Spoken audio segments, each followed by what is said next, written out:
உலக புகழ்பெற்ற இரத்தவியலாளர் ராபர்ட் குவின் மெக்ஃபார்லன் அவர்களுடைய வாழ்க்கை வரலாறு தான் நம்ம இந்த வீடியோவில் பார்க்க போகிறோம்.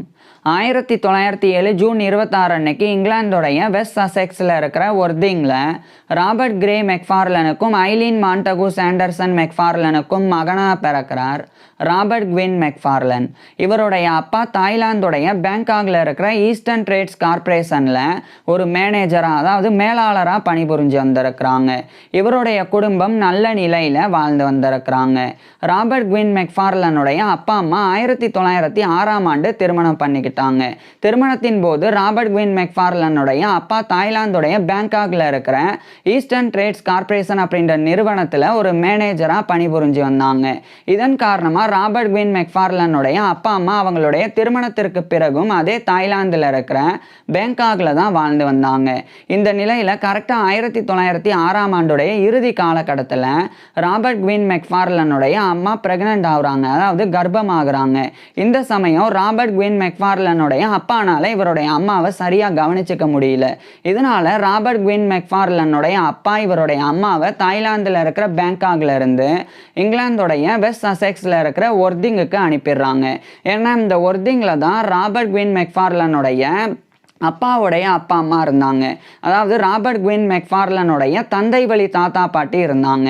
அவங்க இவருடைய அம்மாவை ரொம்ப நல்லா பார்த்துப்பாங்க அப்படின்னு ராபர்ட் குவின் மெக்ஃபார்லனுடைய அப்பா கருதுனாங்க. இதன் காரணமாக தான் தாய்லாந்தில் இருக்கிற பேங்காக்ல இருந்து இங்கிலாந்துடைய வெஸ்ட் சசெக்ஸில் இருக்கிற ஒர்திங்குக்கு இவருடைய அப்பா இவருடைய அம்மாவை அனுப்பியிருந்தாங்க. இதே காலகட்டத்தில் பேங்காக்ல ராபர்ட் குவின் மெக்ஃபார்லனுடைய அப்பா வேலை பார்த்து வரும்போது ஒரு ரேபிட் டாக், அதாவது ஒரு வெறி நாய் இவருடைய அப்பாவை கடிச்சிருது. இதுக்கப்புறமா ராபர்ட் குவின் மெக்ஃபார்லனுடைய அப்பா ரேபிஸ்னால பாதிக்கப்படுறாங்க. அந்த வெறி நாய் கடிச்சனால உடனடியாக இவருடைய அப்பா பிரான்ஸில் இருக்கிற பாரிஸுக்கு போய் அங்கே இருக்கிற பாஸ்டர் இன்ஸ்டிடியூட் போன்ற மருத்துவமனைகளில் சிகிச்சை எடுத்துக்கிறாங்க. ஆனால் அந்த எந்த சிகிச்சையுமே ராபர்ட் குவின் மெக்ஃபார்லனுடைய அப்பாவுக்கு பலன் அளிக்கலை. பிறகு 1907 ஆண்டு ராபர்ட் குவின் மெக்ஃபார்லன் பிறக்கிறதுக்கு முன்னாடியே இவருடைய அப்பாவான ராபர்ட் கிரே மெக்ஃபார்லன் கிட்டத்தட்ட அவருடைய 39 வயதிலேயே இறந்து போயிடுறாங்க. அதாவது ராபர்ட் குவின் மெக்ஃபார்லனுடைய அப்பா 1868 ஆண்டு பிறந்திருந்தாங்க. அவர் 1907 ஆண்டு கிட்டத்தட்ட அவருடைய 39 வயதில் இறந்து போயிடுறாங்க. இதுக்கப்புறமா தான் அதே 1907 ஜூன் 26 அன்னைக்கு ராபர்ட் குவின் மெக்ஃபார்லன் வந்து இங்கிலாந்துடைய வெஸ்ட் சசெக்ஸில் இருக்கிற ஒர்திங்கில் பிறக்கிறாங்க. இதனால ராபர்ட் குவின் மெக்ஃபார்லன் பிறக்கும் போதே தந்தையை இழந்து தான் பிறந்திருந்தாங்க. இந்த சமயம் ராபர்ட் குவின் மெக்ஃபார்லனுடைய அம்மாவுக்கு வெறும் 19 வயது தான் இருந்தது. ஏன்னா ராபர்ட் குவின் மெக்ஃபார்லனுடைய அம்மா 1888 ஆண்டு பிறந்திருந்தாங்க. இவருடைய அப்பாவை விட இவருடைய அம்மாவுக்கு 20 வயசு கம்மி. இருந்தபோதும் ராபர்ட் குவின் மெக்ஃபார்லனுடைய அம்மா வந்து மறுமணம் பண்ணிக்காம ராபர்ட் குவின் மெக்ஃபார்லனை ரொம்ப நல்லா பார்த்துக்க ஆரம்பிச்சிருந்தாங்க. இந்த காலகட்டத்தில் தான் ராபர்ட் குவின் மெக்ஃபார்லனுடைய அம்மாவுடைய அப்பா அம்மா, அதாவது ராபர்ட் குவின் மெக்ஃபார்லனுடைய தாய் வழி தாத்தா பாட்டி, அவங்க வந்து இங்கிலாந்துடைய ஹாம்ப்ஷயரில் இருக்கிற வெஸ்ட் எண்டில் வாழ்ந்து வந்தாங்க. அவங்க ராபர்ட் குவின் மெக்ஃபார்லனையும் இவருடைய அம்மாவையும் அழைக்கிறாங்க, அவங்க பார்த்துக்கிறேன் அப்படின்னு. இதனால ராபர்ட் குவின் மெக்ஃபார்லனுடைய அம்மா இவரை அழைச்சிட்டு அந்த இங்கிலாந்துடைய வெஸ்ட் சசெக்ஸில் இருக்கிற அந்த ஒர்திங்கில் இருந்து அதே இங்கிலாந்துடைய ஹாம்ப்ஷயரில் இருக்கிற வெஸ்ட் எண்டுக்கு போயிடுறாங்க. அங்கே போனதுக்கப்புறமா ராபர்ட் குவின் மெக்ஃபார்லன் இவருடைய அம்மாவுடைய அரவணைப்பில் மட்டும் இல்லாமல் இவருடைய தாத்தா பாட்டியினுடைய அரவணைப்பிலையும் வளர ஆரம்பிச்சிருந்தாங்க. இந்த நிலையில் 1912 ஆண்டு ராபர்ட் குவின் மெக்ஃபார்லனுக்கு 5 வயது இருக்கும்போது இவருடைய அம்மா இவரை படிக்க வைக்கிறதுக்காக அந்த வெஸ்ட் எண்டிலே இருக்கக்கூடிய ஒரு பிரைவேட் ஸ்கூல்ல இவரை சேர்த்துறாங்க. அது ஒரு பிரைமரி ஸ்கூலாக இருந்தது. அங்கு சேர்ந்து 1912 ஆண்டிலிருந்து ராபர்ட் குவின் மெக்ஃபார்லன் இவருடைய ஆரம்ப கல்வியை படிக்க ஆரம்பிச்சிருந்தாங்க. இந்த சமயம் ராபர்ட் குவின் மெக்ஃபார்லனுடைய அம்மா வந்து ரைடிங்கில் நிறைய ஆர்வம் காட்டினாங்க. குறிப்பாக வெஹிக்கிள்ஸில் ரொம்ப தூரம் பயணம் போகிறதுலாம் இவருடைய அம்மாவுக்கு ரொம்ப பிடிச்ச ஒரு விஷயமா இருந்தது. அது மட்டும் இல்லாமல் கிரிக்கெட், ஹாக்கி, டென்னிஸ் போன்ற ஸ்போர்ட்ஸில் ஈடுபடுறதும் ராபர்ட் குவின் மெக்ஃபார்லனுடைய அம்மாவுக்கு ரொம்ப பிடிச்சிருந்தது. இதனால இந்த எல்லா விஷயங்களையும் ராபர்ட் குவின் மெக்ஃபார்லன் கூட இவருடைய அம்மா செஞ்சாங்க. அதாவது எங்கேயாவது ரைடிங் போகணும்னா ராபர்ட் குயின் மெக்ஃபார்லனை இவருடைய அம்மா அழைச்சிட்டு போனாங்க. அதே மாதிரி கிரிக்கெட், டென்னிஸ், ஹாக்கிலாம் இவருடைய அம்மா இவர் கூட சேர்ந்து விளையாண்டு மகிழ்ந்து வந்தாங்க. இப்படி ராபர்ட் குயின் மெக்ஃபார்லனுடைய வாழ்க்கை ரொம்ப சிறப்பாக போக ஆரம்பிச்சிருந்தது. ரொம்ப மகிழ்ச்சியானதாகவும் இருந்து வந்தது. இதுக்கிடையில் 1917ஆம் ஆண்டு இவருடைய 10 வயதில் ராபர்ட் குயின் மெக்ஃபார்லன் இவருடைய ஆரம்ப கல்வியை முடிச்சிடுறாங்க. இதுக்கப்புறமா அதே வெஸ்ட் எண்டிலே இருக்கக்கூடிய ஒரு ஹை ஸ்கூலில் இவருடைய அம்மா இவரை சேர்த்துடுறாங்க. அங்கு சேர்ந்து ராபர்ட் குயின் மெக்ஃபார்லன் வந்து இவருடைய ஹையர் எஜுகேஷன் உயர்கல்வியை 1917ஆம் ஆண்டிலிருந்து படிக்க ஆரம்பிச்சிருந்தாங்க. இந்த காலகட்டத்தில் தான் ராபர்ட் குயின் மெக்ஃபார்லன் வந்து மெக்கானிக்கலில், அதாவது இயந்திரம் சார்ந்த விஷயங்களில் அதிக ஆர்வம் காட்ட தொடங்கியிருந்தாங்க. குறிப்பாக இவருடைய வீட்டில் இருக்கிற கிளாக்ஸ், டெலிஃபோன்ஸ், அதாவது கடிகாரங்கள், அதே மாதிரி தொலைபேசி, அதெல்லாமே இவர் வந்து டிஸ்அசெம்பிள் பண்ணி அதில் என்னெல்லாம் இருக்குது, உள்ள அது எப்படி செயல்படுது அப்படின்றத ராபர்ட் குயின் மெக்ஃபார்லன் வந்து கவனிச்சாங்க. ஸோ இப்படி இவருக்கு மெக்கானிக்கல்ல ஒரு பக்கம் ஆர்வம் இருந்தது. இந்த நிலையில தான் ராபர்ட் குயின் மெக்ஃபார்லனுடைய தாத்தா இறந்து போயிடுறாங்க, தாய் வழி தாத்தா. அதுக்கப்புறம் இவருடைய தாய் வழி பாட்டியும் இறந்து போகிறாங்க. இப்படி அடுத்தடுத்த உயிரிழப்புகள் வந்து ராபர்ட் குயின் மெக்ஃபார்லனுடைய குடும்பத்துக்கு பெரிய இழப்புகளாக இருந்தது. இந்த காலகட்டத்தில் நிதி சிக்கலும் இவருடைய குடும்பத்துக்கு ஏற்பட்டது. இந்த சமயம் தான் ராபர்ட் குயின் மெக்ஃபார்லனுடைய சிப்ளிங் ஒருத்தவங்க வந்து இங்கிலாந்துடைய கிளாஸ்டர்ஷையரில் இருக்கிற செல்டன்ஹாம் அங்கே வந்து வாழ்ந்து வந்தாங்க. அதாவது ராபர்ட் குயின் மெக்ஃபார்லனுடைய அம்மாவான ஐலீன் மாண்டகு சாண்டர்சன் மெக்ஃபார்லன் அவங்களுக்கு வந்து கிட்டத்தட்ட 15 பேர் வந்து கூட பிறந்தவங்க இருந்தாங்க. அப்படி உடன் பிறந்தவங்கள ஒருத்தவங்க வந்து இந்த இங்கிலாந்துடைய கிளாஸ்டர்ஷையரில் இருக்கிற செல்டன்ஹாமில் இருந்தாங்க. அவங்க தான் ராபர்ட் குயின் மெக்ஃபார்லனையும் இவருடைய அம்மாவையும் பார்த்துக்கிறேன் அப்படின்னு அழைக்கிறாங்க. இதன் காரணமாக கரெக்டாக 1920ஆம் ஆண்டு ராபர்ட் குயின் மெக்ஃபார்லனுக்கு 13 வயது இருக்கும்போது இவர் வந்து இவருடைய 8th கிரேட் வந்து முடிச்சிருந்தாங்க இந்த வெஸ்ட் எண்ட் ஹை ஸ்கூலில். ஸோ இந்த நிலையில தான் ராபர்ட் குயின் மெக்ஃபார்லனுடைய அம்மா இவர் அழைச்சிட்டு இந்த இங்கிலாந்துடைய ஹாம்ப்ஷயரில் இருக்கிற வெஸ்ட் எண்டில் இருந்து அதே இங்கிலாந்துடைய கிளாஸ்டர்ஷையரில் இருக்கிற செல்டன்ஹாமுக்கு போயிடுறாங்க. ஸோ அங்கே அவங்களுடைய சகோதர சகோதரிகள் கூட ராபர்ட் குயின் மெக்ஃபார்லனுடைய அம்மா வாழ ஆரம்பிக்கிறாங்க. ஸோ ராபர்ட் குயின் மெக்ஃபார்லனும் அங்கே வாழ ஆரம்பிக்கிறாங்க. இந்த நிலையில தான் அதே செல்டன்ஹாமில் இருக்கிற செல்டன்ஹாம் காலேஜ் அப்படின்ற ஒரு பப்ளிக் ஸ்கூல், அது ஒரு ஹை ஸ்கூல். ஸோ அங்கே 1920ஆம் ஆண்டு ராபர்ட் குயின் மெக்ஃபார்லனை இவருடைய அம்மா சேர்த்துடுறாங்க. ஸோ அங்கு சேர்ந்து இவருடைய உயர்கல்வியை ராபர்ட் குயின் மெக்ஃபார்லன் வந்து தொடர்ந்து படிக்க ஆரம்பிச்சிருந்தாங்க. இந்த காலகட்டத்தில் எல்லாம் ராபர்ட் குயின் மெக்ஃபார்லனுக்கு ஷூட்டிங்கில் ஆர்வம் ஏற்படுது, துப்பாக்கி சுடுதலில். அதுக்கப்புறம் சேலிங், படகு பயணத்தில் ஆர்வம் ஏற்படுது.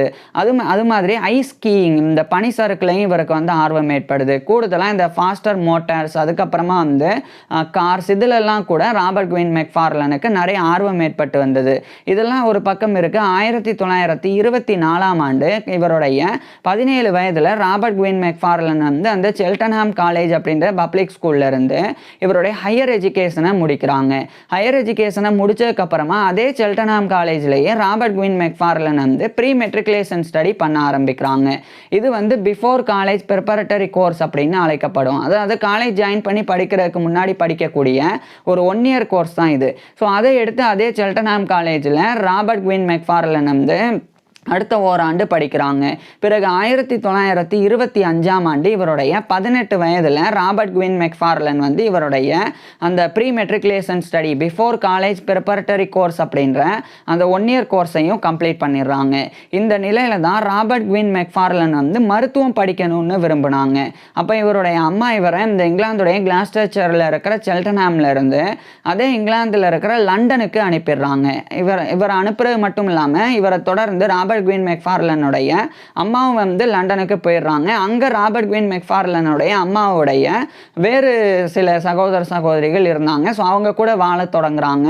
மேலும் 1925க்கு பிறகு 1926 இந்த காலகட்டத்தில் ராபர்ட் குயின் மெக்ஃபார்லனுக்கு இப்போ கிட்டத்தட்ட 19 வயது இருக்கும்போது அந்த லண்டன்லேயே இருக்கக்கூடிய யூனிவர்சிட்டி ஆஃப் லண்டன் அதன் தரப்பிலிருந்து நடத்தப்படக்கூடிய செயின்ட் பார்த்தாலமியூஸ் ஹாஸ்பிட்டல் மெடிக்கல் ஸ்கூலில் இவர் வந்து சேர்க்கப்படுறாங்க இவருடைய அம்மா மூலமாக. இந்த செயின்ட் பார்த்தாலமியூஸ் ஹாஸ்பிட்டல் அப்படின்றது லண்டனில் இருக்கிற சிட்டி ஆஃப் லண்டனில் இருக்குது. இந்த ஒரு செயின்ட் பார்த்தாலமியூஸ் ஹாஸ்பிட்டல் அப்படின்றது நோயாளிகளுக்கு சிகிச்சை கொடுக்கக்கூடிய ஒரு நார்மல் ஹாஸ்பிட்டல் மட்டும் கிடையாது. அது மருத்துவ மாணவர்களுக்கு மருத்துவ கல்வியையும் மருத்துவ பயிற்சியையும் கொடுக்கக்கூடிய ஒரு டீச்சிங் ஹாஸ்பிட்டலும் கூட. ஸோ அந்த செயின்ட் பார்த்தாலமியூஸ் ஹாஸ்பிட்டல் அவங்க தரப்பிலிருந்து ஒரு மெடிக்கல் ஸ்கூல் நடத்துனாங்க. அது வந்து Barts and London school of medicine and dentistry அப்படின்னு அழைக்கப்படும். ஸோ அங்கே படித்தா யூனிவர்சிட்டி ஆஃப் லண்டன்லேருந்து டிகிரி கிடைக்கும். ஸோ அங்கே 1925க்கு பிறகு 1926 இந்த காலகட்டத்தில் ராபர்ட் குயின் மெக்ஃபார்லன் வந்து மருத்துவம் படிக்கிறதுக்கு ஜாயின் பண்ணுறாங்க. ஜாயின் பண்ணி ராபர்ட் குயின் மெக்ஃபார்லன் வந்து மருத்துவம் படிக்க ஆரம்பிக்கிறாங்க. குறிப்பாக நிறைய ப்ரீ மெடிக்கல் கோர்சஸ்லாம் இவர் வந்து தனித்தனியாக எடுத்து படிக்க ஆரம்பிக்கிறாங்க. குறிப்பாக அனாட்டமி உடற்கூறியல், ஃபிசியாலஜி உடலியல், பெத்தாலஜி நோயியல், இது போன்ற பாடங்களை ராபர்ட் குயின் மெக்ஃபார்லன் வந்து கோர்சஸாக வந்து எடுத்து படித்து வந்தாங்க. ராபர்ட் குயின் மெக்ஃபார்லனுக்கு பர்டிகுலராக பெத்தாலஜி நோயியலில் நிறைய ஆர்வம் ஏற்படுது. ஸோ நோயியல் சார்ந்த பாடங்களை ராபர்ட் குயின் மெக்ஃபார்லன் வந்து ரொம்ப சிறப்பாகவும் படித்து வந்தாங்க. பின்னர் 1928க்கு பிறகு தான் அந்த pots and London school of medicine and dentistry அங்கே வந்து ராபர்ட் குயின் மெக்ஃபார்லன் வந்து MBCHB படிக்க ஆரம்பிச்சிருந்தாங்க. MBCHB அப்படின்றது லட்டினில் மெடிசனே பேக்கலோரஸ் சர்ஜரி அப்படின்னு எக்ஸ்பான்ஷன். இது இங்கிலீஷில் வந்து MBBS bachelor of medicine and bachelor of surgery. இதை தான் ராபர்ட் குயின் மெக்ஃபார்லன் வந்து அந்த செயின்ட் பார்த்தாலமியூஸ் ஹாஸ்பிட்டலுடைய மெடிக்கல் ஸ்கூலான அந்த யூனிவர்சிட்டி ஆஃப் லண்டன்லேருந்து நடத்தப்படக்கூடிய Bart's and London school of medicine and டென்டிஸ்ட்ரியில் படித்து வந்தாங்க.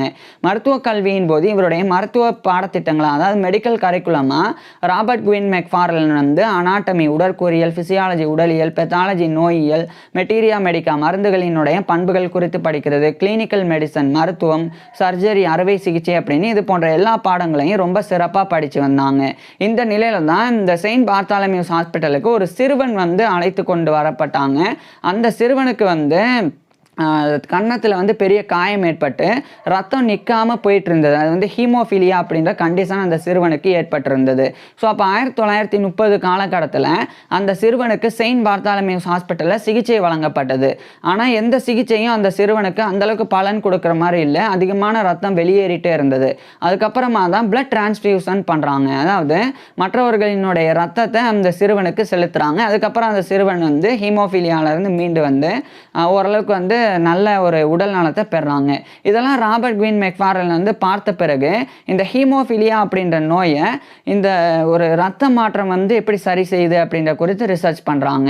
அதுக்கப்புறம் அதுவெல்லாம் பண்ணும்போது ராபர்ட் குயின் மெக்ஃபார்லன் வந்து ஒரு மருத்துவ மாணவராக தான் இருந்தாங்க. ஸோ இதை பண்ணிட்டு 1931ஆம் ஆண்டு இவருடைய 24 வயதில் ஹீமோஃபீலியா எ ஷார்ட் சர்வே அப்படின்னு சொல்லி ஒரு ஒர்க்கை எழுதி இவர் வந்து பப்ளிஷ் பண்ணுறாங்க. இதுக்கப்புறமா ராபர்ட் குயின் மெக்ஃபார்லன் வந்து ஒரு பக்கம் மருத்துவம் படிச்சுக்கிட்டு இன்னொரு பக்கம் அந்த செயின்ட் பார்த்தாலமியூஸ் ஹாஸ்பிட்டலில் மெடிக்கல் ட்ரைனிங்கும் எடுத்துக்க ஆரம்பிக்கிறாங்க. குறிப்பாக அறுவை சிகிச்சை நிபுணர், மருத்துவர் இந்த 2 பதவியிலையும் ராபர்ட் குயின் மெக்ஃபார்லன் வந்து பெறணும் அப்படின்னு, அதாவது அறுவை சிகிச்சை நிபுணராகவும் ஆகணும், மருத்துவராகவும் ஆகணும் அப்படின்னு சொல்லி ராபர்ட் குயின் மெக்ஃபார்லன் வந்து அதுக்குண்டான மெடிக்கல் ட்ரைனிங்கும் ஒரு பக்கம் எடுத்துக்க ஆரம்பிக்கிறாங்க. அதுக்கப்புறம் 1933ஆம் ஆண்டு அதே இங்கிலாந்துடைய லண்டனில் இருக்கிற royal college of surgeons of England, இது வந்து இங்கிலாந்தில் இருக்கிற சர்ஜன்ஸ் அறுவை சிகிச்சை நிபுணர்களுக்கு உண்டான ஒரு ராயல் காலேஜ், அதனுடைய மெம்பர்ஷிப்பை பெறணும் அப்படின்னு அதுக்குண்டான எக்ஸாமினேஷன் அட்டன் பண்ணுறாங்க. அதே மாதிரி அதே இங்கிலாந்துடைய லண்டனில் இருக்கிற royal college of physicians of London, இது வந்து லண்டனில் இருக்கிற ஃபிசிசியன்ஸ் மருத்துவர்களுக்கு உண்டான ஒரு ராயல் காலேஜ். ஸோ அதனுடைய ஒரு லைசன்ஸை பெறணும் அப்படின்னு இவர் வந்து அதுக்குண்டான அந்த குவாலிஃபிகேஷனுக்காகவும் இவர் வந்து அட்டன் பண்ணுறாங்க.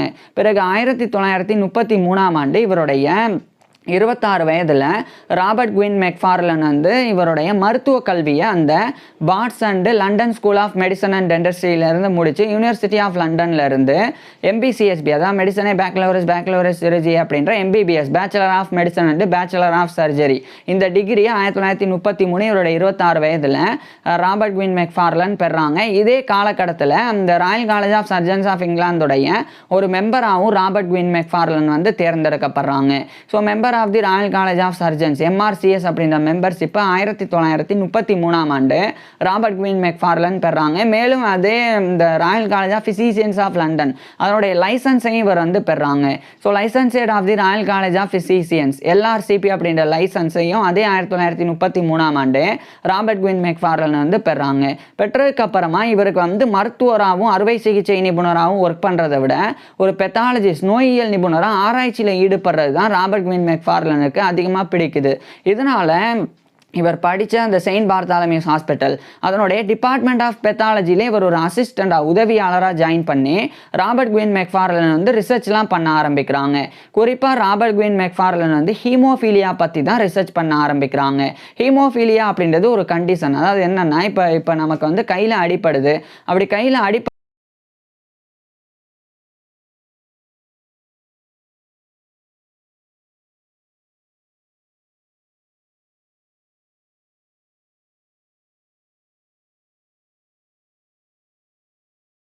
கண்டறியணும். அதுக்கப்புறமா இந்த ஹீமோஃபீலியாவை சரி செய்யணும்னா அந்த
அந்த ஜூவினுடைய கியூரேட்டர் வந்து உதவியாக இருந்தாங்க.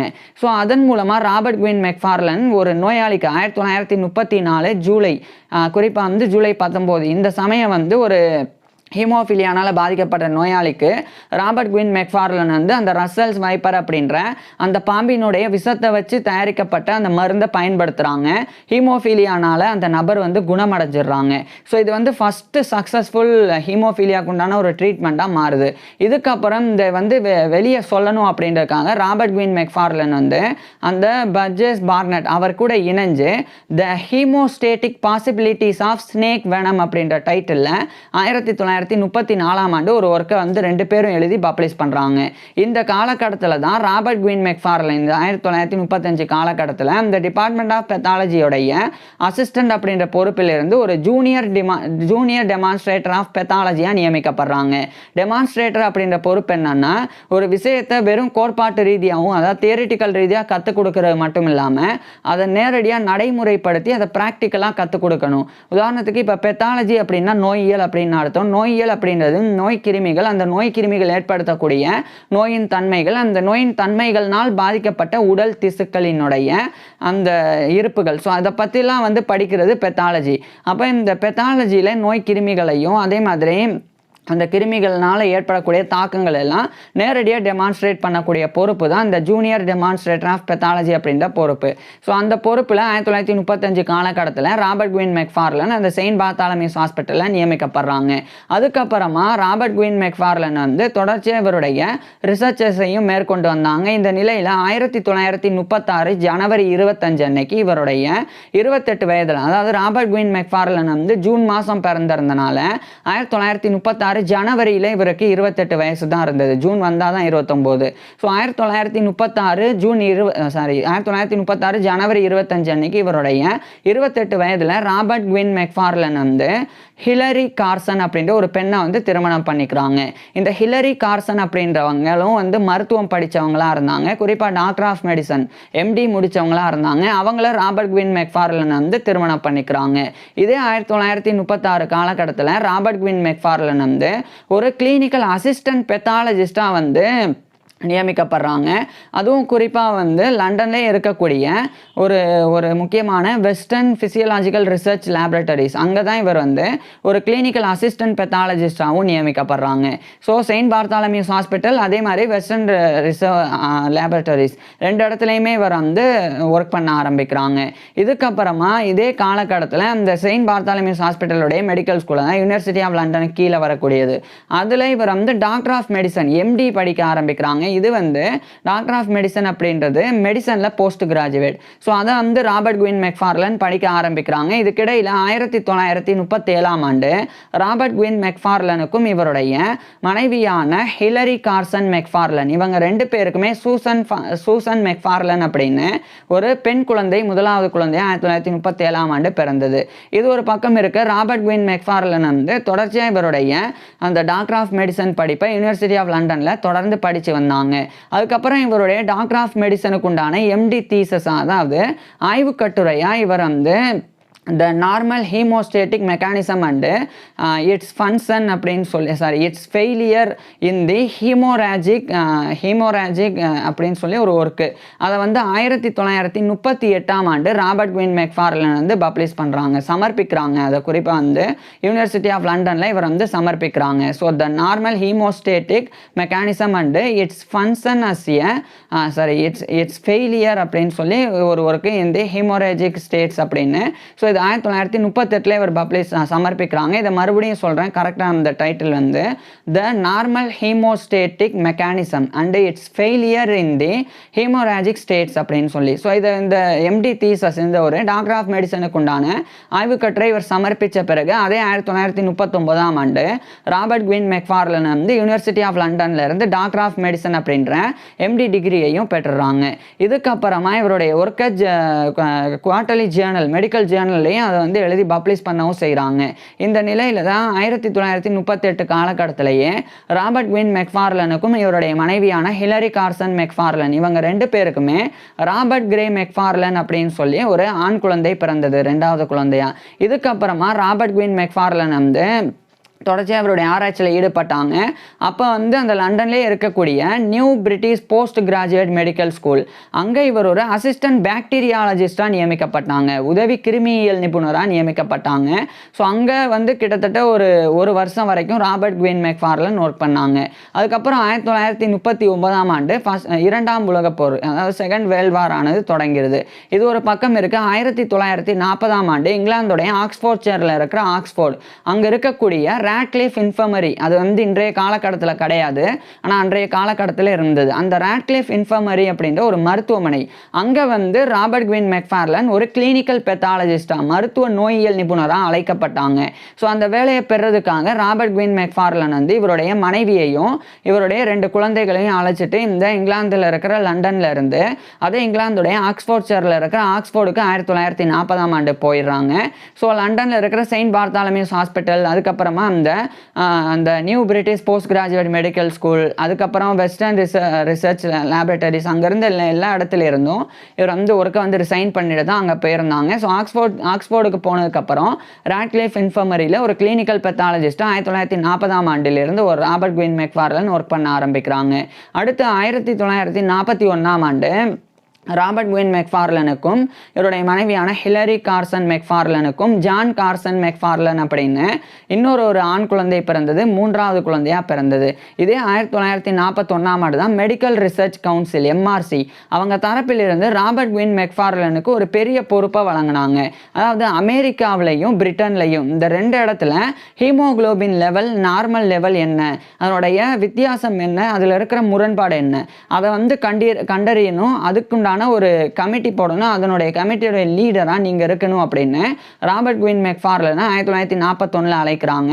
அப்போ வந்து ஹீமோகுளோபினோமெட்ரி அப்படின்னு சொல்லி ஒரு இன்ஸ்ட்ருமெண்ட், அதுதான் வந்து ஹீமோகுளோபினை கணக்கு அளவிடுறதுக்கு பயன்படுத்தப்பட்டு வந்தது. ஆனால் அது அந்தளவுக்கு சரியில்லை. ஸோ அந்த ஒர்க்கில் தான் ராபர்ட் குயின் மெக்ஃபார்லன் வந்து ஈடுபட தொடங்குறாங்க. இதுக்கப்புறம் 1943ஆம் ஆண்டு ராபர்ட் குயின் மெக்ஃபார்லனுக்கும் இவருடைய மனைவியான ஹிலரி கார்சன் மெக்ஃபார்லன், இவங்க 2 பேருக்குமே வந்து 4ஆவதாக இன்னொரு குழந்தை டொனால்ட் மெக்ஃபார்லன் அப்படின்னு பிறந்தது. இது வந்து ஆண் குழந்தையாக இருந்தது. இந்த 1943ஆம் ஆண்டு தான் இவர் வந்து அந்த ஆக்ஸ்போர்ட்லேயே இருக்கக்கூடிய யூனிவர்சிட்டி ஆஃப் ஆக்ஸ்போர்ட் அதனுடைய ஒரு ராட்க்ளிஃப் லெக்சரர் இன் ஹீமட்டாலஜி, அதாவது ரத்தவியல்ல இவர் வந்து ராட்க்ளிஃப் இன்ஃபர்மரி தரப்பிலிருந்து ஒரு விரிவுரையாளராக நியமிக்கப்படுறாங்க. ஸோ யூனிவர்சிட்டி ஆஃப் ஆக்ஸ்போர்டில் 1943ஆம் ஆண்டிலிருந்து இவர் வந்து லெக்சரர் இன் ஹீமட்டாலஜி ரத்தவியல் விரிவுரையாளராக பணிபுரிய ஆரம்பிக்கிறாங்க. ஸோ இவருடைய டீச்சிங் கெரியரை அங்கே வந்து ராபர்ட் குயின் மெக்ஃபார்லன் வந்து தொடர்ந்து பண்ண ஆரம்பிக்கிறாங்க. இதுக்கப்புறம் 1944ஆம் ஆண்டு ராபர்ட் குயின் மெக்ஃபார்லன் வந்து போருக்கு அழைக்கப்பட்டாங்க, குறிப்பாக ராயல் ஆர்மி மெடிக்கல் கோர்ப்புக்கு. ராயல் ஆர்மி மெடிக்கல் கோர்ப் அப்படின்றது ஒரு இராணுவ மருத்துவ படைப்பிரிவு. இது வந்து போரில் ஈடுபடக்கூடிய இராணுவ வீரர்கள், அந்த இராணுவ வீரர்களுக்கு ஏற்படக்கூடிய நோய்கள், அந்த இராணுவ வீரர்களுக்கு ஏற்படக்கூடிய காயங்கள், ஸோ அதுக்கெல்லாம் சிகிச்சை வழங்குறதுக்காகவும் மருத்துவ சேவை கொடுக்கறதுக்காகவும் இருக்கிறது தான் இந்த ராயல் ஆர்மி மெடிக்கல் கோர்ப் அப்படின்ற இராணுவ மருத்துவ படைப்பிரிவு. அதில் ராபர்ட் குயின் மெக்ஃபார்லன் அழைக்கப்பட்டாங்க. ஸோ இதன் காரணமாக இவர் வந்து இங்கிலாந்திலிருந்து பிரான்ஸுக்கு அனுப்பப்பட்டாங்க.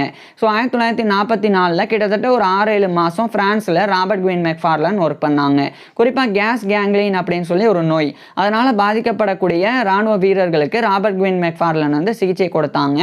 அதுக்கப்புறம் வந்து மறுபடியும் பிரான்ஸ்லேருந்து இங்கிலாந்துடைய ஆக்ஸ்போர்ட்ஷையரில் இருக்கிற ஆக்ஸ்போர்டுக்கே இவர் வந்து திரும்பிடுறாங்க. திரும்பினதுக்கப்புறம் ராபர்ட் குயின் மெக்ஃபார்லன் தொடர்ந்து ஒர்க் பண்ண ஆரம்பிக்கிறாங்க. இந்த காலகட்டத்தில் இதே ராட்க்ளிஃப் இன்ஃபர்மரியில் ரோஸ்மேரி பேட்டன் பிக்ஸ் அப்படின்ற ஒரு பெண் வந்து ஜாயின் பண்ணுறாங்க. இவங்க 1912ஆம் ஆண்டு பிறந்தவங்க. இந்த ரோஸ்மேரி பிக்ஸ் அப்படின்றவங்க வந்து ஒரு ஹீமட்டாலஜிஸ்ட், ஒரு பெண் ரத்தவியல் நிபுணர். அவங்க வந்து ஜாயின் பண்ணி ராபர்ட் குயின் மெக்ஃபார்லனுக்கு ஒரு அசிஸ்டண்டாக உதவியாளராக அவங்க வந்து ஒர்க் பண்ண ஆரம்பிக்கிறாங்க. இதுக்கப்புறம் 1945ஆம் ஆண்டு 2ஆம் உலகப் போர் முடிவடையுது. அதுக்கப்புறம் 1946ஆம் ஆண்டு ராபர்ட் குயின் மெக்ஃபார்லனுக்கும் இவருடைய மனைவியான ஹிலரி கார்சன் மெக்ஃபார்லன், இவங்க 2 பேருக்குமே 5ஆவதாக இன்னொரு ஆண் குழந்தை ரிச்சர்ட் ஓக் மெக்ஃபார்லன் அப்படின்னு பிறந்தது. ஸோ ஃபர்ஸ்ட் குழந்தை மட்டும் பெண் குழந்தை, அடுத்து 4 குழந்தைகள் ஆண் குழந்தைகள். ஸோ மொத்தமாக ராபர்ட் குயின் மெக்ஃபார்லனுக்கும் இவருடைய மனைவியான ஹிலரி கார்சன் மெக்ஃபார்லன், இவங்க 2 பேருக்குமே ஒரு பெண் குழந்தை 4 ஆண் குழந்தைகள் அப்படின்னு மொத்தமாக 5 குழந்தைகள் பிறந்தது. இது ராபர்ட் குயின் மெக்ஃபார்லனுடைய பர்சனல் லைஃப், தனிப்பட்ட வாழ்க்கையாக இருந்தது. இது ஒரு பக்கம் இருக்குது. இன்னொரு பக்கம் இந்த university of ஆக்ஸ்போர்டில் Robert Gwyn Macfarlane வந்து எம்ஏஓ படிக்க ஆரம்பிக்கிறாங்க, மாஸ்டர் ஆஃப் ஆர்ட்ஸ். அதுக்கப்புறம் 1948ஆம் ஆண்டு அந்த யூனிவர்சிட்டி ஆஃப் ஆக்ஸ்போர்ட் தரப்பிலிருந்து ராபர்ட் குயின் மெக்ஃபார்லனுக்கு மாஸ்டர் ஆஃப் ஆர்ட்ஸ் டிகிரியும் வழங்கப்படுது.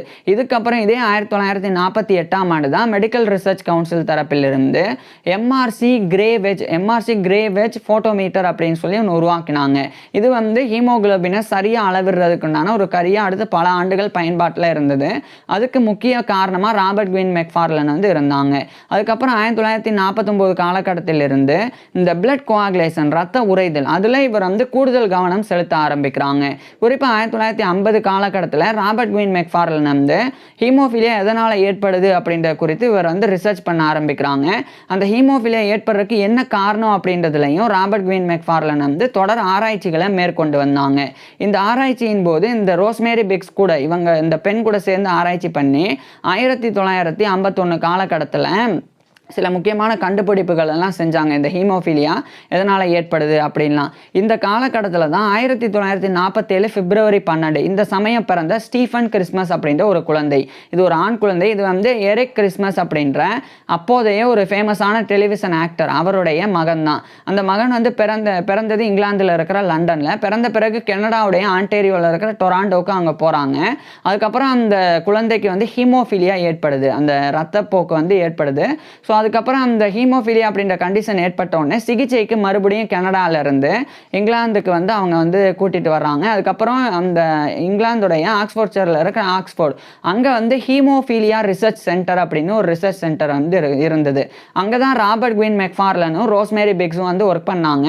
அங்கே அலெக்சாண்டர் ஸ்டூவர்ட் டக்ளஸ் அப்படின்ற இன்னொரு மருத்துவரும் அங்கே வந்து ஜாயின் பண்ணாங்க. இந்த அலெக்சாண்டர் ஸ்டூவர்ட் டக்ளஸோடைய வாழ்க்கை வரலாறு நம்ம ஏற்கனவே பார்த்துருக்குறோம். ஸோ அவரும் அங்கே வந்து 1951 தான் ஜாயின் பண்ணாங்க. பண்ணாங்க.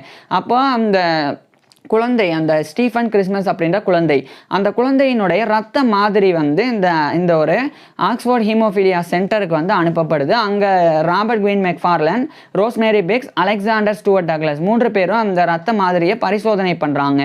அப்போ ஹீமோஃபீலியா அந்த காலகட்டத்தில் ஏற்பட்டதுன்னா அதுக்கு காரணம் என்னவா கருதப்பட்டது அப்படின்னா ஒரு ஆன்டி ஹீமோஃபிலிக் ஃபேக்டர் அப்படின்னு சொல்லி ஒரு புரதம் இருக்குது.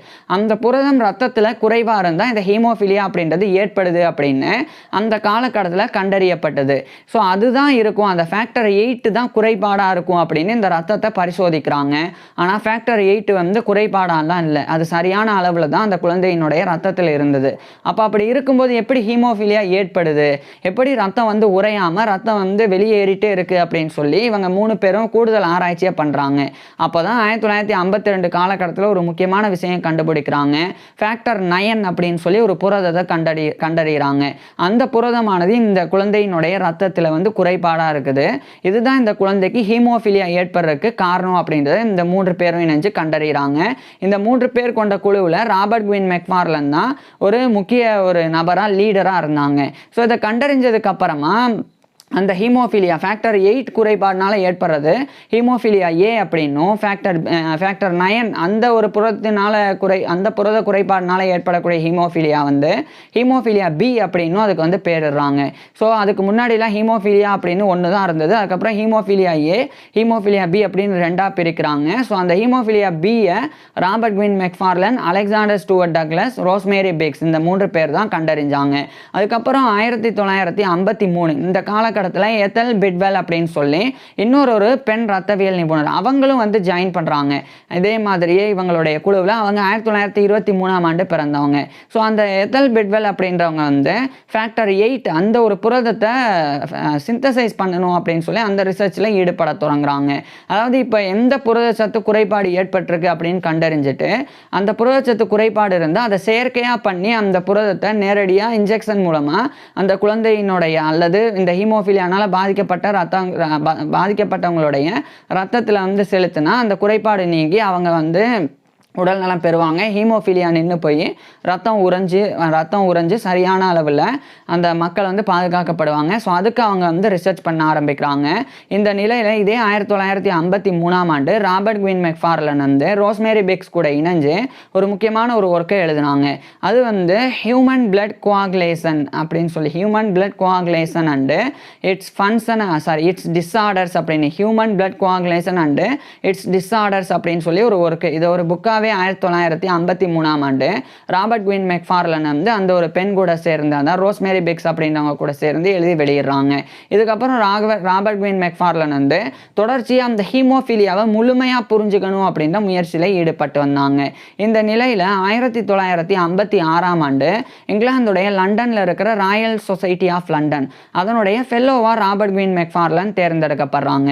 So 1956 royal society of London அதனுடைய fellow of the royal society FRS அப்படின்ற இந்த ஒரு பட்டத்தை கௌரவத்தை பெறாங்க. இந்த காலகட்டத்திலெல்லாம் ராபர்ட் குயின் மெக்ஃபார்லனுடைய அம்மாவான ஐலீன் மாண்டகு சாண்டர்சன் மெக்ஃபார்லன் வந்து இறந்து போயிடுறாங்க. ஸோ இதெல்லாம் வந்து ராபர்ட் குயின் மெக்ஃபார்லனுடைய பர்சனல் லைஃப்பில் ஏற்படக்கூடிய பாதிப்புகள். ஆனால் இதெல்லாம் கடந்து ராபர்ட் குயின் மெக்ஃபார்லன் தொடர்ந்து பொது வாழ்க்கையில் பல விஷயங்களில் ஈடுபட்டாங்க. குறிப்பாக ஆக்ஸ்போர்டில் 1959 காலகட்டத்தில் பிளட் கோஆகுலேஷன் ரிசர்ச் யூனிட் அப்படின்னு ஒரு யூனிட் உருவாக்கப்பட்டது. அந்த பிளட் கோஆகுலேஷன் ரிசர்ச் யூனிட்டோடைய டைரக்டராக 1959 ராபர்ட் குயின் மெக்ஃபார்லன் வந்து நியமிக்கப்பட்டாங்க. அதுக்கப்புறம் 1960 அந்த லண்டனில் இருக்கிற royal college of physicians of London அதனுடைய ஃபெல்லோவாகவும் இவர் தேர்ந்தெடுக்கப்படுறாங்க. ஏற்கனவே 1933 லைசன்ஸை பெற்றாங்க, லைசன்ஸேட் ஆனாங்க. இப்போ 1960 fellow of the royal college of physicians FRCP அப்படின்ற அந்த ஒரு பட்டத்தை கௌரவத்தை 1960 ராபர்ட் குயின் மெக்ஃபார்லன் பெறாங்க. அதுக்கப்புறமா தொடர் ஆராய்ச்சியிலே இவர் ஹீமோஃபீலியா குறித்து ஈடுபட்டு வந்தாங்க. அதேமாதிரி த்ராம்போசிஸ் அப்படின்ற நோய் குறித்தும் இவர் வந்து ஆராய்ச்சி பண்ண தொடங்கியிருந்தாங்க. ஹீமோஃபீலியா அப்படின்றது ரத்தம் உறையாமல் ரத்தம் அதிகமாக வெளியேறிட்டே இருக்கிறது. அதுக்கு ஆப்போசிட் தான் த்ராம்போசிஸ் அப்படின்றது. த்ராம்போசிஸ் அப்படின்னா இந்த ரத்தம் வந்து அதிகமாக உறைஞ்சு போய் ஹார்ட் அட்டாக், ஸ்ட்ரோக் ஏற்படுறது அது மாதிரியான பிரச்சனைகளை ஏற்படுத்தக்கூடியது த்ராம்போசிஸ் த்ரோம்போசிஸ். ஸோ இந்த 2 நோய்கள்லையும் ராபர்ட் குயின் மெக்ஃபார்லன் ஆய்வு செஞ்சாங்க. இந்த நிலையில் 1963ஆம் ஆண்டு ஆல் சோல்ஸ் காலேஜ், இது வந்து ஆக்ஸ்போர்ட்லேயே இருக்குது, யூனிவர்சிட்டி ஆஃப் ஆக்ஸ்போர்டோடைய ஒரு கன்ஸ்டிடியூவன்ஸ் காலேஜ், ஒரு அங்கம் தான் இந்த ஆல் சோல்ஸ் காலேஜ் அப்படின்றது. அந்த ஆல் சோல்ஸ் காலேஜோடைய ஒரு ஃபெல்லோவாக 1963ஆம் ஆண்டு ராபர்ட் குயின் மெக்ஃபார்லன் தேர்ந்தெடுக்கப்பட்டு கௌரவிக்கப்பட்டாங்க. இந்த நிலையில தான் 1964ஆம் ஆண்டு ராபர்ட் குயின் மெக்ஃபார்லன் வந்து ஒரு முக்கியமான ஆய்வு முடிவை இவர் வந்து வெளியிட்டாங்க. அந்த ஒரு ஆய்வு முடிவு வந்து an enzyme cascade in the blood clotting mechanism and its function as a biochemical amplifier அப்படின்னு சொல்லி ஒரு ஒர்க். இது 1964ஆம் ஆண்டு ராபர்ட் குயின் மெக்ஃபார்லன் வெளியிட்டாங்க. இதுக்கு முன்னாடி ஒரு விஷயம், 1961ல் AHT ராப் ஸ்மித் அப்படின்ற ஒரு நபர் கூட சேர்ந்து ஃபங்க்ஷன்ஸ் ஆஃப் த பிளட், ரத்தத்தின் செயல்பாடுகள் அப்படின்னு 1961ல் ஒரு ஒர்க்கை வெளியிட்டாங்க. அதுக்கப்புறம் இந்த 1964ல் an enzyme cascade in the blood clotting mechanism and its function as a biochemical amplifier அப்படின்னு இந்த ஒர்க்கை வெளியிட்டாங்க. இதில் தான் ஹீமோஃபீலியா எப்படி ஏற்படுது அப்படின்ற முழு தகவலை ராபர்ட் குயின் மெக்ஃபார்லன் வெளிப்படுத்தியிருந்தாங்க. அதாவது இப்போ ஒரு நபருக்கு காயம் ஏற்படுது அப்படின்னா அந்த காயம் ஏற்பட்ட இடத்தில் இருக்கக்கூடிய நுண்ணிய ரத்த நாளங்கள் அது வந்து வெட்டப்பட்டு அதிலிருந்து ரத்தம் வெளிவர ஆரம்பிக்கும். இப்படி ரத்தம் வெளிவர ஆரம்பித்த உடனே அந்த ரத்த நாளம், அந்த வெட்டப்பட்ட ரத்த நாளம் வந்து ரத்தத்தில் ஒரு சிக்னலை வந்து கொடுக்கும், ஒரு சமிக்கையை கொடுக்கும். அந்த சமிக்கை கொடுத்த உடனே முதலாவதாக ஒரு புரதம் உருவாகும். அது வந்து ஃபேக்டர் 1 அப்படின்னு சொல்லி அந்த புரதம் வந்து ஃபைப்ரினோஜன் அப்படின்னு பெயரிடப்பட்டிருக்குது. ஸோ அந்த புரதம் உருவாக்கப்படும். அந்த ஃபேக்டருக்கு அப்புறம் ஃபேக்டர் 2 உருவாக்கப்படும். அதுக்கும் வேற ஒரு பேர் இருக்குது, அதுவும் ஒரு புரதம் தான். அந்த ஃபேக்டர் 2 வந்து ஃபேக்டர் 3 அப்படின்ற இன்னொரு புரதத்தை உருவாக்கும். இப்படியே வரிசையாக போகும். ஃபேக்டர் 6 மட்டும் கிடையாது, ஃபேக்டர் 5க்கு அப்புறம் ஃபேக்டர் 7, ஃபேக்டர் 8 இப்படி இருக்குது. ஸோ இப்படி மொத்தமாக வந்து ஒவ்வொரு ஃபேக்டராக வந்து உருவாக்கப்படும். இப்படி ஃபேக்டர் 8 வந்து இந்த ஹீமோஃபீலியா ஏற்படுத்தக்கூடிய அந்த ஆன்டி ஹீமோஃபீலிக் ஃபேக்டர் அப்படின்றது. ஃபேக்டர் 9 வந்து இவங்க ராபர்ட் குயின் மெக்ஃபார்லன் உட்பட 3 பேர் கண்டுபிடிச்ச அந்த ஃபேக்டர் 9 அப்படின்றது அந்த ஒரு ஃபேக்டர். அதுக்கு வந்து கிறிஸ்மஸ் ஃபேக்டர் அப்படின்னு பெயரிடப்பட்டது. ஏன்னா ஸ்டீஃபன் கிறிஸ்மஸ் அந்த குழந்தைக்கு தான் அந்த ஃபேக்டர் குறைபாடு கண்டுபிடிச்சனால அதுக்கு பெயரிடப்பட்டது. அதுக்கப்புறம் ஃபேக்டர் 10, ஃபேக்டர் 11, ஃபேக்டர் 12 அப்படின்னு சொல்லி ஃபேக்டர் 13 வரைக்கும் இருக்குது. இதில் ஃபேக்டர் 13 வந்து ஃபைப்ரின் அப்படின்னு ஒன்று உருவாகும். இந்த ஃபைப்ரின் அப்படின்ற இந்த ஒரு புரதம் தான் ரத்த நாளத்தில் வெட்டப்பட்ட இடத்துல ஃபைப்னோசஸ் மெஸ் ஒன்றை வந்து உருவாக்கும். அதாவது ஒரு நார் வலையை வந்து உருவாக்கும். அப்படி வலையை உருவாக்குன உடனே அந்த இடத்துல வலையை உருவாக்கிட்டனால அங்கே ரத்தம் வந்து உறைஞ்சு ரத்தம் வெளியேறது தடுக்கப்படும். ஸோ எந்த ஒரு நபருக்கும் ஒரு காயம் ஏற்பட்டால் அங்கேருந்து ரத்தம் வர ஆரம்பிக்குது, ரத்த நாளங்கள் வந்து வெட்டப்பட்டுன்னா உடனடியாக ரத்த நாள சிக்னல் கொடுத்து ஒரு புரதத்தை உருவாக்கும், ஃபைப்னோஜன் அப்படின்ற புரதம். ஸோ அது ஃபேக்டர் 1. அதுதான் வந்து ஃபேக்டர் 2 உருவாக்கும். அதுக்கப்புறம் ஃபேக்டர் 2 வந்து ஃபேக்டர் 3 உருவாக்கும். இப்படி வந்து ஒரு வாட்டர் ஃபால் சீக்வன்ஸ் மாதிரி உருவாகும். அதாவது ஃபேக்டர் 1னால அப்படியே நேரடியாக ஃபேக்டர் 13 வந்து உருவாக்க முடியாது, அந்த புரதத்தெல்லாம் உருவாக்க முடியாது. ஃபேக்டர் 1 வந்து ஃபேக்டர் 2 தான் உருவாக்க முடியும், ஃபேக்டர் 2 வந்து ஃபேக்டர் 3 உருவாக்க முடியும். இது எப்படின்னா, இப்போ ஒரு 12 புத்தகங்கள் அடுக்கப்பட்டிருக்கு அப்படின்னா அது வந்து இப்படி நேராக ஒவ்வொன்றும் கேப் விட்டு அடுக்கப்பட்டிருக்குன்னா 1வது புக்கை தள்ளி விட்டால் தான் அது 2ஆம் புக்கு மேலே விழுந்து 2ஆம் புக்கு 3ஆம் புக்கு மேலே விழுந்து இப்படி ஒன்றொன்னா போய் கடைசியில் இருக்கிற 12வது புக்கும் விழும். அது மாதிரி தான் அந்த ஃபேக்டர் 6 தவிர ஃபேக்டர் 1லேருந்து ஃபேக்டர் 13 வரைக்கும் இந்த 12 புரதங்கள் வந்து ஒன்று தான் இன்னொன்று உருவாக்கும், இன்னொன்று அடுத்த ஒன்று உருவாக்கும். ஸோ இப்படி உருவாகிட்டே போகும். அப்போ இதுக்கு நடுவில் ஏதாவது ஒரு புரதம் இல்லைன்னா கூட கடைசியாக 13ஆவதாக உருவாகக்கூடிய அந்த ஃபைப்ரின் அப்படின்ற புரதம் உருவாகாது. இந்த ஃபைப்ரின் அப்படின்ற புரதம் தான் அந்த ஃபைப்ரனஸ் மெஸ் அப்படின்ற அந்த நார் வலையை உருவாக்கி ரத்தத்தை உறையவே வைக்கும். ஸோ அப்படி இந்த ஃபைப்ரின் உருவாகலைன்னா தான் ஹீமோஃபிலியா ஏற்பட்டு இந்த ரத்தம் அதிகமாக வெளியேறுது. அதுதான் இந்த ஃபேக்டர் 8 ஃபேக்டர் 9 வந்து மிஸ் ஆனால் அந்த பிரச்சனை ஏற்படுது. இப்போ ஃபேக்டர் 8 வந்து மிஸ் ஆகுது, அது வந்து குறைபாடு இருக்குன்னா ஃபேக்டர் 1 வந்து ஃபேக்டர் 2 உருவாக்கிரும், இப்படி 2 வந்து 3 உருவாக்கும், இப்படியே போய் 5 வந்து 7 உருவாக்கிரும். ஆனால் 7 வந்து 8 உருவாக்கலை அப்படின்னா அப்போ 9 உருவாகாது. ஏன்னா 8 வந்து குறைபாடாக இருக்கிறனால 8 தான் 9 உருவாக்கணும், அப்போ 9 உருவாகாது. இப்படியான பிரச்சனைகள் ஏற்படும். இப்படி இருந்தால் ஃபேக்டர் 13 அந்த ஃபைப்ரின் உருவாகாது. ஸோ அப்படி தான் அந்த பிரச்சனை ஏற்படுது அப்படின்றத இந்த 1964ல் ராபர்ட் குயின் மெக்ஃபார்லன் வெளிப்படுத்தினாங்க. இதே 1964ஆம் ஆண்டு தான் அமெரிக்காவில் குறிப்பாக யுனைடெட் ஸ்டேட்ஸில் இருக்கிற வாஷிங்டன் அங்கே வந்து ஆஸ்கார் ரேட்னாஃப் அப்படின்னு சொல்லி ஒரு ஆராய்ச்சியாளரும் அதே மாதிரி ஏர்ல் டேவி அப்படின்னு ஒரு ஆராய்ச்சியாளர், இவங்க 2 பேரும் இதே விஷயத்தை தான் அவங்களும் வந்து கண்டறிஞ்சாங்க. ஸோ அவங்களும் அதே 1964ஆம் ஆண்டு தான் கண்டறிஞ்சிருந்தாங்க. இந்த ஏர்ல் டேவியோடைய வாழ்க்கை வரலாறை நம்ம ஏற்கனவே பார்த்துருக்குறோம். ஸோ இதெல்லாம் இவங்க 3 பேரும் சேர்ந்து, அவங்க 2 பேர் ஒரு பக்கம் அமெரிக்காவில், இவர் இங்கிலாந்தில் ராபர்ட் குயின் மெக்ஃபார்லன் குறிப்பாக ஆக்ஸ்போர்டில் 1964 இந்த விஷயத்தை கண்டறிஞ்சாங்க. இதுக்கப்புறம் தான் அந்த ஹீமோஃபீலியாவுக்கு உண்டான சரியான சிகிச்சை முறைகள் உருவாக்கப்பட்டு வந்தது. இந்த நிலையில் 1965ஆம் ஆண்டு ராபர்ட் குயின் மெக்ஃபார்லன் வந்து யூனிவர்சிட்டி ஆஃப் ஆக்ஸ்போர்ட் அதனுடைய ஒரு ப்ரொஃபஸர் ஆஃப் கிளினிக்கல் பெத்தாலஜியாக நியமிக்கப்படுறாங்க. அதாவது மருத்துவ நோயியல் பேராசிரியராக 1965ஆம் ஆண்டு ராபர்ட் குயின் மெக்ஃபார்லன் நியமிக்கப்படுறாங்க. நியமிக்கப்பட்ட 2 ஆண்டுகளுக்கு பிறகு 1967ஆம் ஆண்டு ராபர்ட் குயின் மெக்ஃபார்லன் வந்து இவருடைய 60 வயதிலேயே ரிட்டையர் ஆயிடுறாங்க அந்த யூனிவர்சிட்டி ஆஃப் ஆக்ஸ்போர்டுடைய ப்ரொஃபஸர் ஆஃப் கிளினிக்கல் பெத்தாலஜி அப்படின்ற பதவியிலிருந்து.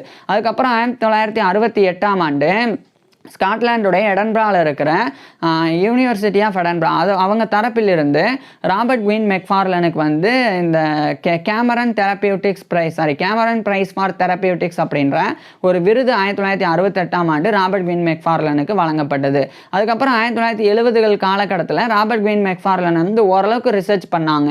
அதுக்கப்புறம் முழுமையாக ராபர்ட் குயின் மெக்ஃபார்லன் வந்து motor cycle race, car race இதில் பங்கேற்கிறது, அதுக்கப்புறம் வந்து படகு பயணம் போகிறது, அதுக்கப்புறம் ஷூட்டிங், துப்பாக்கி சூடுதலில் ஈடுபடுறது, இது மாதிரி இவருடைய குழந்தை பருவத்தில் இவர் விளையாண்ட விளையாட்டுகளை ராபர்ட் குயின் மெக்ஃபார்லன் விளையாட தொடங்குறாங்க. அப்போ தான் ஹார்வர்ட் ஃப்ளோரி அப்படின்னு சொல்லி ஒரு ஆராய்ச்சியாளர், இந்த ஹார்வர்ட் ஃப்ளோரி அப்படின்றவர் வந்து பெனிசிலினை கண்டறிஞ்சவர் அலெக்சாண்டர் ஃப்ளெமிங் அப்படின்ற நபர் கூட சேர்ந்து. ஸோ அவருடைய வாழ்க்கை பெருசாக வந்து அவர் வந்து இறந்த பிறகு கொண்டாடப்படலை அப்படின்னு ராபர்ட் குயின் மெக்ஃபார்லன் கருதுனாங்க. ஏன்னா அவர் 1968 இறந்து போயிருந்தாங்க ஹார்வர்ட் ஃப்ளோரி. ஸோ அதனால அவரோட வாழ்க்கையை எழுதி 1979ஆம் ஆண்டு ஹார்வர்ட் ஃப்ளோரி அப்படின்னு சொல்லி Howard Florey the making of a great scientist அப்படின்னு அவருடைய வாழ்க்கை வரலாறை ராபர்ட் குயின் மெக்ஃபார்லன் எழுதி 1979 வெளியிட்டாங்க. அதுக்கப்புறம் அலெக்சாண்டர் ஃப்ளெமிங் அவரை பற்றியும் எழுதணும், அவரும் இறந்த பிறகு அவர் 1955 இறந்து போனாங்க. ஸோ அவரும் வந்து பெனிசிலின் அந்த ஆன்டி பாக்டீரியா அதுக்கு வந்து காரணம் அப்படின்றத ராபர்ட் குயின் மெக்ஃபார்லன் வந்து முழுமையாக வந்து அதுக்கு அவரை வந்து பெரிய அளவில் அலெக்சாண்டர் ஃப்ளெமிங்கையும் ஃபேமஸ் ஆக்கணும் அப்படின்னு அவருடைய வாழ்க்கையும் எழுதினாங்க. அதை வந்து 1984ஆம் ஆண்டு ராபர்ட் குயின் மெக்ஃபார்லன் வந்து Alexander Fleming the man and the myth அப்படின்ற டைட்டிலில் பப்ளிஷ் பண்ணாங்க. அதுக்கப்புறம் பிரிட்டனில் பிபிசி டெலிவிஷன் அங்கே வந்து இவர் டெலிவிஷன் ப்ரோக்ராம்லையும் ஹோஸ்ட் பண்ணி நடத்தினாங்க. ஸோ இப்படி ராபர்ட் குயின் மெக்ஃபார்லன் வந்து இவருடைய ஓய்வு நேரத்தை இப்படிலாம் பயன்படுத்தினாங்க. நிறைய டெலிவிஷன் ப்ரோக்ராமில் the mould the man and the myth அப்படின்னு சொல்லி ஒரு ப்ரோக்ராம், அந்த ப்ரோக்ராமை ராபர்ட் குயின் மெக்ஃபார்லன் வந்து நடத்தி வந்தாங்க, அதில் பங்கேற்று வந்தாங்க. இதுக்கப்புறம் 1986ஆம் ஆண்டு ஸ்காட்லாண்டுடைய கிளாஸ்கோவில் இருக்கிற royal college of physicians and surgeons of Glasgow அதனுடைய ஒரு ஃபெல்லோவாக ராபர்ட் குயின் மெக்ஃபார்லன் தேர்ந்தெடுக்கப்படுறாங்க. So fellow of the royal college of physicians and surgeons of Glasgow FRCPSG அப்படின்ற இந்த ஒரு பட்டத்தை கௌரவத்தை 1986 ராபர்ட் குயின் மெக்ஃபார்லன் பெறாங்க. அதே 1986 ஜனவரி 25 அன்னைக்கு ராபர்ட் குயின் மெக்ஃபார்லன் மற்றும் ஹிலாரி கார்சன் மெக்ஃபார்லன் இவங்க 2 பேருடைய கோல்டன் வெட்டிங் ஆனிவர்சரி நடந்தது. ஸோ அதை சிறப்பாக ராபர்ட் குயின் மெக்ஃபார்லன் வந்து ரொம்ப சந்தோஷமாக அதை வந்து நடத்தினாங்க. அதுக்கப்புறம் தான் 1987ஆம் ஆண்டு ராபர்ட் குயின் மெக்ஃபார்லன் மார்ச் 25 அன்னைக்கு மயோகார்டியல் அஸ்கீமியா அப்படின்ற ஒரு இருதய நோய் காரணமாக பாதிக்கப்படுறாங்க. ஸோ பாதிக்கப்பட்ட இவர் வந்து அதே 1987 மார்ச் 26 அன்னைக்கு இவருடைய 79 வயதில் ராபர்ட் குயின் மெக்ஃபார்லன் இறந்து போயிடுறாங்க. ஸோ 1987 மார்ச் 26 அன்னைக்கு இவருடைய 79 வயதில் ராபர்ட் குயின் மெக்ஃபார்லன் இறந்து போயிடுறாங்க. இவர் இறந்து போன 23 ஆண்டுகளுக்கு பிறகு 2010ஆம் ஆண்டு ராபர்ட் குயின் மெக்ஃபார்லனுடைய மனைவியான ஹிலரி கார்சன் மெக்ஃபார்லன் அவங்க வந்து அவங்களுடைய 100 வயதில் இறந்து போனாங்க. ஏன்னா அவங்க 1910ஆம் ஆண்டு பிறந்திருந்தாங்க. ராபர்ட் குயின் மெக்ஃபார்லனோட 3 வயசு கம்மி. ஸோ அவங்க 2010 இறந்து போகிறாங்க. இதெல்லாம் ராபர்ட் குயின் மெக்ஃபார்லனுடைய பர்சனல் லைஃப். இன்னொரு பக்கம் ராபர்ட் குயின் மெக்ஃபார்லனை கௌரவப்படுத்துறதுக்காக 1988ஆம் ஆண்டு இவருடைய பேரில் மெக்ஃபார்லன் ட்ரஸ்ட் அப்படின்னு ஒரு அறக்கட்டளை உருவாக்கப்பட்டு ஹீமோஃபீலியானால பாதிக்கப்பட்ட நோயாளிகளுக்கு இந்த ட்ரஸ்ட் மூலமாக உதவிகள் வந்து இன்னைக்கு வரைக்கும் செய்யப்பட்டு வருது. ஸோ இப்படி ராபர்ட் குயின் மெக்ஃபார்லன் இறந்த பிறகும் இவருடைய பேரில் ஒரு ட்ரஸ்ட்டுக்கு உருவாகிறது மட்டும் இல்லாமல் நிறைய கௌரவங்களும் கிடைச்சது. அதுக்கு முக்கிய காரணம் ராபர்ட் குவெயின் மெக்ஃபார்லன் வாழும்போது மருத்துவத்திற்கு ஆற்றின பங்களிப்பு தான். ஸோ இப்பேற்பட்ட ராபர்ட் குவெயின் மெக்ஃபார்லன் பற்றி நீங்கள் என்ன நினைக்கிறீங்க அப்படின்றத கீழே கமெண்ட்ஸில் சொல்லுங்கள். உங்களுக்கு எந்த மாதிரியான டாபிக்ஸில் எந்த மாதிரியான வீடியோஸ் வேணும் அப்படின்றதையும் கீழே கமெண்ட்ஸில் சொல்லுங்கள். தேங்க்யூ.